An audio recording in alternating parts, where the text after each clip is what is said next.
another vlog!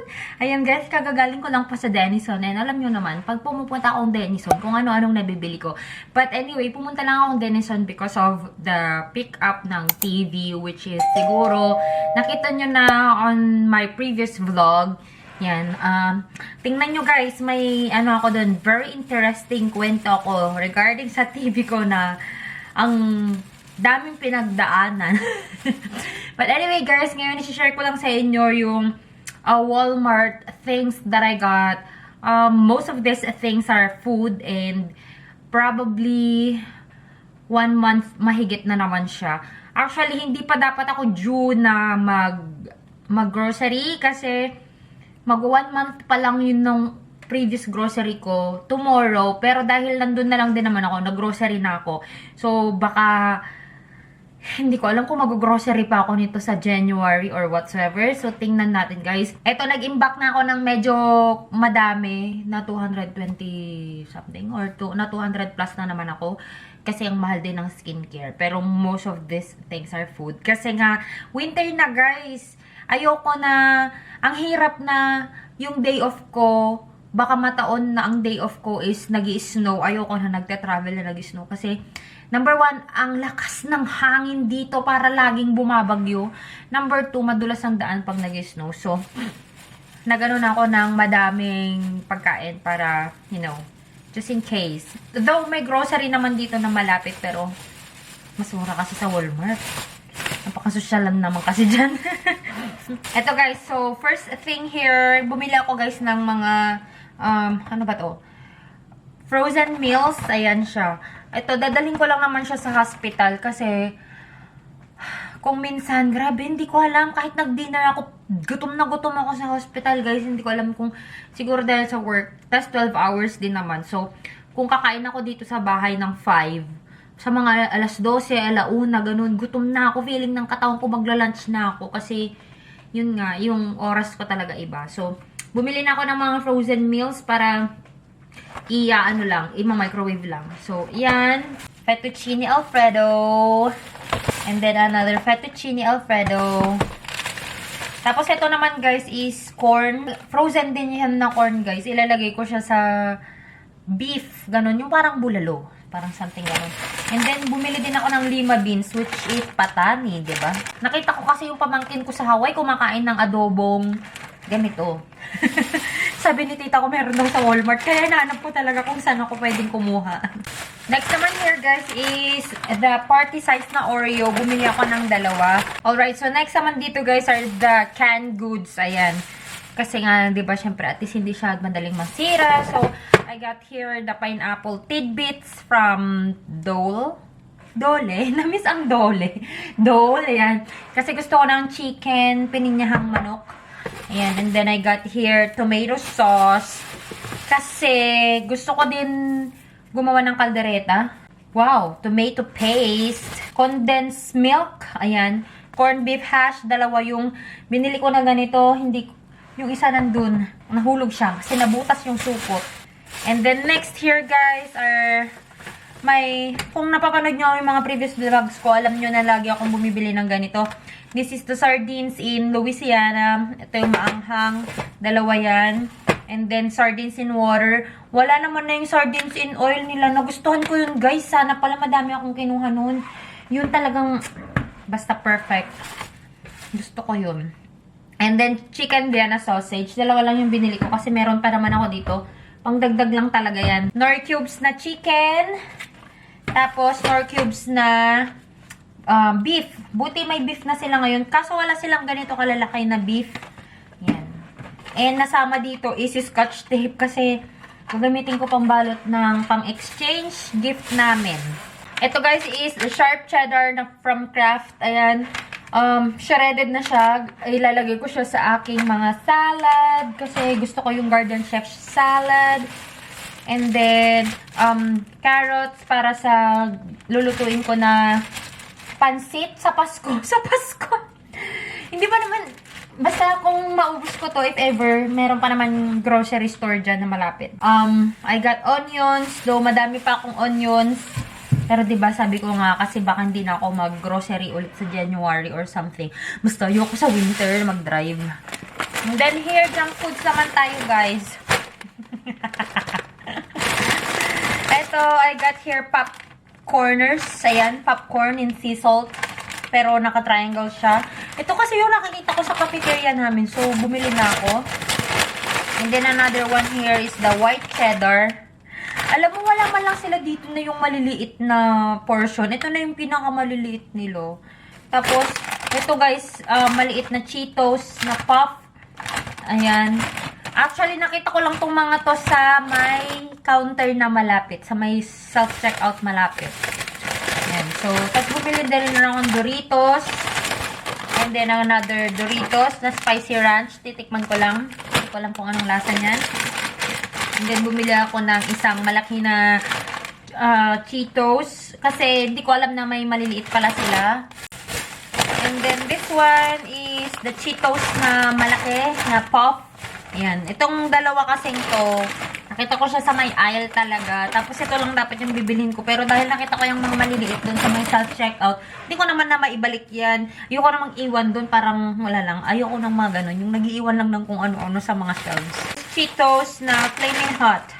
Ayan. Ayan. So, punta naman tayo guys sa gulay. I have here cabbage. Yung isa, lulutuin ko sa Pasko kasi nga pansit yung nakatoka na lulutuin ko. And then yung isa, probably sa mga ibang lutuin ko dito sa bahay, like yung sa beef, ganyan. And then I got another here, chicken liver. Sa Denison lang kasi guys, merong chicken liver. Kaya kapag nagpupunta akong Denison, bumibili na ako ng chicken liver. Sa Sioux City, wala silang chicken liver. Cucumber na dalawa para sa aking salad. Ang mas mahal na romaine. Na lettuce, ayan, para din sa aking salad. Bread. Diba nung last, kung nakita nyo yung haul ko, ayan, may dalawa akong bread na binili. So, yung iba dun guys, naka-freeze na sila ngayon, nakalagay sila sa Ziplocs, dalawang loaf every Ziploc, kasi yun yung tinotoast ko. Pero gusto ko rin naman ng fresh na bread, yan, para naman hindi laging toast yung kinakain ko. And then here guys, yung mga meat naman po natin, I got here 2 whole chicken. Ang laki. Ayan siya guys. Ito na yung binibili ko kasi at least lahat ng parts meron. May wings, may lahat na pwede. Kaysa naman dun sa puro leg lang yung kukunin ko. Tapos ilang kilo. Kasi dito guys, wala sila yung maliliit na portion lang. So, eto guys, ang price niya is $1 per pound. Which is parang half kilo is 50 pesos. So, di ba mas mura pa kaysa sa Pinas. Sa Pinas, almost 200 na yung manok na 1 kilo. Dito, 100 pa lang yung 1 kilo. So, mura ang chicken dito. And then here, my favorite naman na lagi kong binibili na beef is the choc pot roast. Ayan. And then I got here back ribs. Ito naman na guys. Hindi na ako bumili ng ribs na yung parang rack na ganun. Though meron pa man din akong binili na pang rub para sa ribs sana. Pero parang mas gusto ko nang kumain yun ng may sabaw kasi malamig. So bumili ako ng isa and dalawa. And I got here ground beef also. Ayan. Ito guys, meron na naman ako nabili na yakisoba na teriyaki beef flavor. So I got here 4. Nalagay ko ulit pa sa aking hospital locker para sa mga panahong taggutom. Kung minsan kasi guys, naubusan ako ng salad sa hospital. Eh, salad lang naman ang kinakain ko dun. Kasi yun yung walang pork. Yung iba, cheese and ham, mga ganun. So, yun. Naubusan ako. Eh, gutom na ako paggabi minsan. And I got here, guys, fake crab sticks kasi gusto ko ng Japanese. Kasi gusto ko ng baked sushi. Ayan. Tapos bumili ako, guys, ng fish naman ngayon is salmon. Okay, next here is this one. This is the Tropicana Pineapple Mango. Ay, nako, nakalimutan ko ang aking Welch na grape juice. Ayan. Sige, di bale, ito na lang. Yan, di ba? Itubig naman. Magtubig kasi. And then guys, kasi nga wala na akong coffee. Buti na lang nagpadala si Maynel ng coffee na ito, yung Great Taste White. Shout out nga pala kay Maynel. Yan, kung pina-follow nyo ako sa Instagram ko, shinare ko doon yung mga binigay niya na Filipino food. So, yun guys, bumili na ako nitong cappuccino na French vanilla na ano lang siya. Meron na siyang parang 3-in-1 na ata to eh. Most of the coffee kasi dito guys, dapat naka-Keurig ka. Ayoko na kasi Kung ako lang, hindi ako masaya sa coffee nila dito na yung mga nasa Keurig. Hindi masarap. 3-in-1 pa rin talaga ako, be. Kaya yan, parang, ito na yung pinaka, ano nila, yung pwedeng ilagay lang sa tubig. Ayun. Yung iba, kahit yung Folgers nila, tsaka yung ibang coffee, kailangan mo pa ng filter, kailangan mo pa siyang i-brew. Napaka-komplikado, nagmamadali ka na, ganun pa. So, ayoko. Tapos ito guys, bumili ako ng ano naman ngayon, Jif naman ngayon, hindi naman Skippy. So, tingnan natin kung anong, hindi ko alam kung anong mas masarap sa kanila. Pero, basta ako, peanut butter, okay lang din naman. Pero favorite ko talaga yung Skippy kasi na creamy. Pero hindi ko alam kung ano bang mas masarap sa kanila. This one is still the creamy. Ayoko yung may nuts kasi pumupunta sa mga kung saan-saan. I got here 18 large eggs ulit guys. Ayan, actually hindi ko pa ubos yung eggs ko dyan. Pero, ewan ko, mas maano ako ngayon na mag-consume ng eggs. Mas mabilis ako ngayon. Unlike before. Siguro dahil puro pang mabilisan kasi sobrang busy talaga ngayon guys. And then, last na food na binili ko guys is this one. Oh shoot, basa ata yung pinagbilang. This is the Calrose o Botan na bigas guys. This is 20 pounds I think. Yeah, 20 pounds siya. Bumili na ako niyan guys. Actually, may bigas pa ako sa lagayan ko. And meron pa ulit akong isang extra na bigas dyan na binili nila Love online. Pinabili ko sa kanila. Last time kasi guys na nag-grocery ako, walang bigas. Kaya sabi ko, ayoko na maulit sa akin yun na walang bigas. Though meron pa naman ako. Gusto ko kasi kasi mabubuhay ako basta may bigas. Basta may kain, mabubuhay ako kahit anong ulam ko. Basta ayoko lang mawalan ako ng bigas. Nag-hoard ang madam. So, meron po tayo ngayon 40 pounds na stock. Iba pa yung nandyan sa lagayin pa ng bigas. And now, let's go to skincare here. Hi guys, hindi ko na mawari talaga yung skin ko. Ang dami kong pimples. Hindi ko na alam kung anong gagawin ko sa skin ko. Ngayon, medyo clear lang siya kasi naka-foundation ako kasi lumabas ako kanina sa class. But all in all, ang dami kong dark spots. So this one guys, I got the micellar water. This one is for waterproof na mga makeup and all of that stuff. Ito na, binili ko siya. $9 ito. Kasi yung wipes guys, $5. So ito na. Yung wipes ilang beses ko lang magagamit. Yung parang 30 times lang. Ito, mas tipid na gamitin ko yung micellar water. And then, guys, naghahanap ako ng toner. Ito lang ang meron na toner na nakita ko. This is the Revitalift na L'Oreal. Parang L'Oreal na lahat tuloy. Yung para sa mata ko, yung para sa yung serum ko. Tapos ito na naman toner. Inano ko talaga yung lahat ng skincare. Ito lang ang meron silang toner, guys. Na-miss ko tuloy ang Watsons kanina. Ito lang. Ang meron na toner, $14. Sis, wala pang tax dun. Akala ko ito yung body wash, lotion pala to. So, okay lang. Hindi ko pala na doble na binili. Akala ko nakadoble ako. This is the Suave. I don't know how to pronounce that word. Pero, ito yung lotion na aloe vera. Soothes and refreshes dry skin. So, lahat ng binibili ko ngayon, guys, yung parang sa mga sensitive skin. As in, guys, di ko mawari yung skin ko. Nangangati ako na hindi ko alam. So, yung gamit ko ngayon is lotion from Pinas, pero nangangati din ako. Dahil siguro may whitening component yun. So, bumili ako ng mga para sa mga sensitive. So, ito ngayon may aloe vera. Mabango din siya. In fairness, parang feeling at home ang amoy. And guys, nakahanap na ako ng safeguard. So, ito ngayon, pangligo or whatsoever. Tingnan natin kung mag-work ulit ang safeguard sa akin. Just in case lang. Kasi nga nangangati ako sa mga ano dito. Baka safeguard lang ang mag-ano sa akin. Sana. Tsaka, lagi kasi ako sa COVID, guys. Basta may COVID patient, ako ang na-assign dun. Hindi ko din alam kung bakit. Next naman dito guys is this one. 36-inch na small window set. Ayan. So, kailangan ko ng 2 set para sa aking kitchen window. Kasi guys, nasira ko yung blinds. Kaya yun. Ayun. Kailangan ko na lang ng kortina. Bumili ako ng 2 para sakto siya. Tapos ring din siya. Kaya okay. And then, kapartner niyan is bumili ako ng tension rod na lang.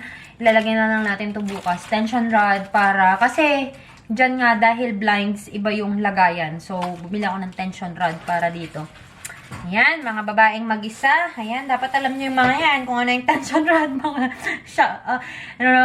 This tension rod is different from the curtain rod, okay? Tapos, bumili ako guys ng CeraVe na moisturizing cream. Sana tama yung nabili ko. Kasi guys, nabigyan ako ng CeraVe na sample. And it's really good sa aking skin na ma-moisturize talaga niya yung skin ko. Ewan ko, pagdating ko talaga dito guys, dry na yung skin ko. Yung dating oily na skin ko, dry na sis, dry na. Kaya kailangan natin ng madaming moisturizer. And this one works with me. And gustong-gusto ko to kasi may hyaluronic acid siya. And non-comedogenic. So, it means hindi magkaklag ang aking pores dyan. And then, bumili din ako guys ng scented candle kasi naubos na yung aking scented candle na binili ko nung July. And this one is only $3. Let's say $4 with tax. And this is 3-week, ano na siya, candle. Nag-sale ang Bath and Body Works, but still, I can't afford. Hindi ganun ang nilagay kong budget para sa kandilang. Bath and Body Works, nag-sale, pero $10 pa rin. Yung $15 nila dati, naging $10, but still, it's too expensive for me na ibo-burn ko lang yung money ko sa, sa kandila na napakamahal. Eh, meron namang mainstays. Ayan na. This one is the Cozy Comfort. Ayan. Ang bango niya. Manamis-namis. Kailangan ko kasi yan, guys, pag nagluluto ako na may patis, may something fishy, para yung amoy ng bahay maging okay. Though may mga wallflower plug-ins ako from Bath and Body Works, pero na-overpower pa din ng amoy nga unless meron akong kandila na burning while I'm cooking, then kakayanin yun ng mga wallflowers ko from Bath and Body Works. So, yan. And the last but not the least that I got from Walmart, I think, yeah, this is the last one, is a gift wrapper na gagamitin ko para sa aming exchange gift sa 25. And this one, wala sila yung gold, mga ganun. Gusto ko pa man din yung parang wrapper ng SM. Yung gold lang. Ayoko sana ng printed, pero ito na yung pinaka-subtle na design nila. So, yun lang guys. I hope this vlog is not too long for you guys. And I hope nag-enjoy kayo and I hope nagkakaroon na kayo ng idea sa mga papunta po dito. Kakaroon na kayo ng idea kung ano yung mga gastusin dito. So, lagi guys, nagbabudget talaga ako ng $200 for my food. And kung minsan, sumasobra ako dun dahil sa skincare ko, which is, I suggest you get your skincares kapag papunta kayo dito from the Philippines, kung ano talaga yung hiyang nyo. Kasi dito guys, ang struggle talaga ako. Bili ako ng bili, pero hindi ko alam kung, hindi ko na alam kung paano ko gawin ko sa skin ko. Ayun guys, so I hope nag-enjoy kayo and let's go to the shoutout na. Hey everyone! So, shoutout time na naman po. Thank you at nakarating kayo sa part ng vlog na ito. And magsha-shoutout lang po ako sa mga nag-comment po sa aking vlog na may staffing agency experience, which is the Guardian Healthcare Providers. Ngayon, ang pangalan na nila is Epic Staffing. Ayan, yun naman na yung mga nasa email namin ngayon na natatanggap. Anyway guys, I'm gonna do the shoutout here sa mga nag-comment. Shoutout kay Miss Andrita RN. Very inspiring for nurses aiming to go to the US soon. Ayan! Punta na kayo lahat dito. Shoutout din kay May. And then kay Okoy Bernal. Ay, GHP din daw siya. Waiting for my ID. Ayan, good luck. Sana magkaroon na kayo ng ID soon. Nagmarathon daw siya ng vids ko. Thank you so much. Tapos, kay Sis Beverly Narambulo, which is GHP din, nandito na siya ngayon sa US. It's me, Cherry, Ronnie Caberto, Lady Jean Valonza, Lyreb Ekarg, ano pa ba? Sino pa ba? DM7, tapos Raymond Caberto, Liza Ramos, Samantha Fatima Sabok, Sushi and Beyond. Salary naman ang gustong pag-usapan. My God. Medyo ano kasi ako guys sa salary. Kahit sa family ko, hindi ko siya sinasabi. Pero, I'll try kung paano ba. And then, sa kay Oragos, Dimitri, and Jaisel Alba.